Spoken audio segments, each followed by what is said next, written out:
de bende van Ketotsch. En we lopen dus de zondag en de maandag in de grote cortège. Met de kindertjes, met alle leukjes, met de jeugd, met iedereen wat met wil doen. Wie was in ontstaande, dat ga ik jullie nu vertellen.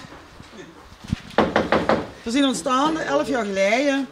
Je liepen altijd met bij de kindercupjes, maar de kinderen stonden er met. Dat zien nu grote kinderen. Velen wat al in de gaten. Dus toen hebben we voor ons bedacht, kunnen we het zelf gaan doen. En toen heb ik die aangebeld.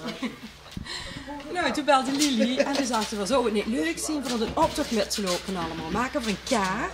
Nou ja, dat wouden we eigenlijk ook al heel lang. En zo is het eigenlijk ontstaan. Toen hebben we voor het eerste jaar voor een kleinere wagen gekregen bij de tempel eerst. Toen wouden we natuurlijk ook het uitbeelden voor wat we het betekenen. En toen wordt er voor de artiestenparade. Iedereen mocht met, maar er moest dus een artiest uitbeelden. Dus zo ontstond ABBA, Max ook Kastijk, Van Dijk, nummer op. K3, daar liep van alles eigenlijk op de wagen. Nou, en die noemen ze een man met, die noemen ze een taart met, die noemen de kinderen met.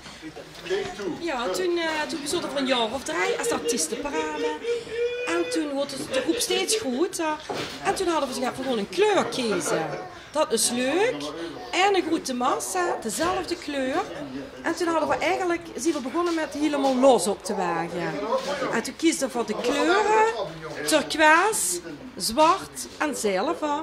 Nou, en zo is die blauwe massa ontstaan. Ja. Ze weet dat wel. We waren inschrijven en we waren artiestenparade. En we moesten een naam hebben, maar dat wisten we helemaal niet. Dus we zaten zo van, en toen dachten we eigenlijk van ja, wat allemaal metlukt, is dat de enige naam die we moesten verzinnen.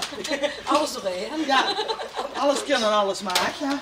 Suzie vond de naam. Gewoon banden van Ketotsch. Alles onderin en jong en oud en van alle lagen van de bevolking. Ja, en dat is leuk. Ja, je kunt hier wel bij kijken om eigenlijk. Het is niet alleen het eten en het drinken. Het is het materiaal wat we gebruiken voor de wagen, het geluid, inderdaad het aggregaat. Je kunt hier wel bij wat gebeurt. Moet gebeuren ieder jaar opnieuw. Ja?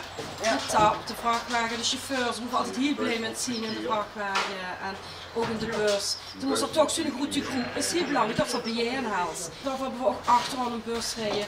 Wat jullie eigenlijk naar de wagen drijven.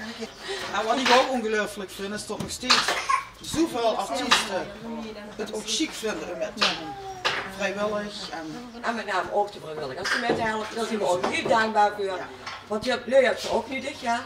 Wat we dus in de aanloop naar de vastenavond doen, met de bende, is natuurlijk commissies doen. De ganse route natuurlijk allemaal bijeen verzamelen. Zaterdags dan worden broodjes gesmeerd, dan worden de gehaktballen gesnoeien, dan wordt al het eten en drank klaargezet. En zaterdagsmiddags wordt dan de ganse wagen nog eens opgezet met ballonnen en vlekjes. En nu wil ik wel even zeggen over de wagen, hè. Want daar zijn we dus nu mee bezig, of liever gezegd de mannen, hè, want de vrouwen die komen pas later te pas. En die is nu gans in het beginstadium, maar die wordt dus straks opgezet met chique banners en met chique verlichting, met muziek. Ja, noem maar op. En natuurlijk de lui die wat metlopen, jong en oud. En die dag, daar leven we echt op touw, hè. Toch wat de cortège kennen, hè. Daar gaan ons in de koets met wat pas geboren zijn. Maar we noemen komen ja ook bejaarden met, wat eigenlijk toezitten, wat altijd vastenavond van gehouden hebben, wat dat niet meer kennen. En dan van een paar uur uitgenodigd, dat die op de wagen mogen zitten en toch kunnen vastenavond kunnen beleven. En dat vind ik wat ons ook zo bijzonder maakt. Gewoon van jong tot oud, toch in de Maastrichter vastenavond met kunnen doen. En wat de bejaarden dan wil doen, uit hun eigen, is weer op die kindertjes letten wat op de wagen stond. Is natuurlijk ieder zijn eigen verantwoordelijkheid, maar iedereen let op iedereen en dat is ook niet fijn.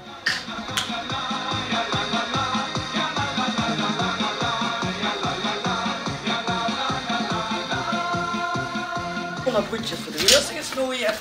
En dan hebben we nu 340 blik. En ik geloof een 100 gehaktballen wat klein gesnoeien moet gebeuren. Als ze leuk afkomen, dan krijgen ze een wijsje. En dat wordt op een taart van de broodjes gezet, dan kunnen ze zelf een broodje pakken. Zondag hebben we 340 man in totaal, met artiesten en alles. En maandag zullen we rond de 150 zitten.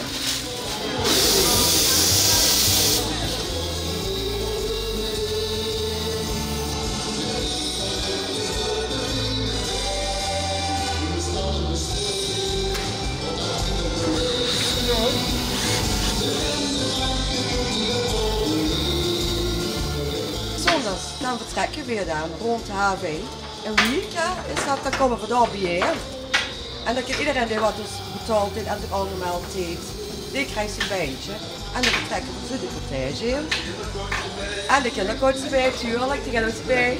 Komen we dus de cortège lopen en na de cortège gaan we op de Bosstraat bij het Rode Hoedje staan. Gaan we dan nog een knalfeestje gaan maken.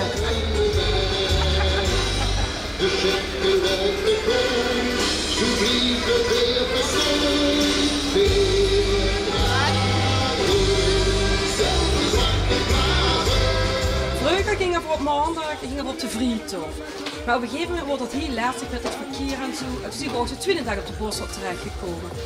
En dat is heel leuk, dat is eigenlijk één grote picknick. Want er worden de tafelen van de wagen afgezet en dan wordt eten. En het is gewoon een picknickparty met was 300 maanden zondag.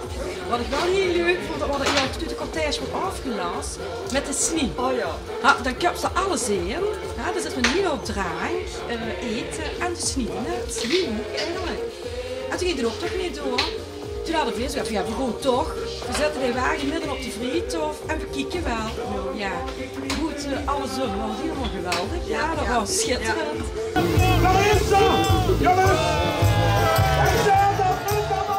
En zo maken we toch, ja, van alle toestanden maken we eigenlijk toch een feestje. Ik heb een anekdote. Ja. We hebben 1 jaar gehad. Hadden we de koffieprins van de kokerij met zijn vrouw. En hij noemt dat heel serieus en hij was winken en aan doen en gewoon meteen en alles. En verloren ging er eigenlijk tussen de polities, wordt er weggedraaid, want van boete stond de plaats. Dat is wel niet erg. Wat ging de bus? Dat is de bende met je toetje. Ja, wat gebeurt met de bende met je toetje? Ja.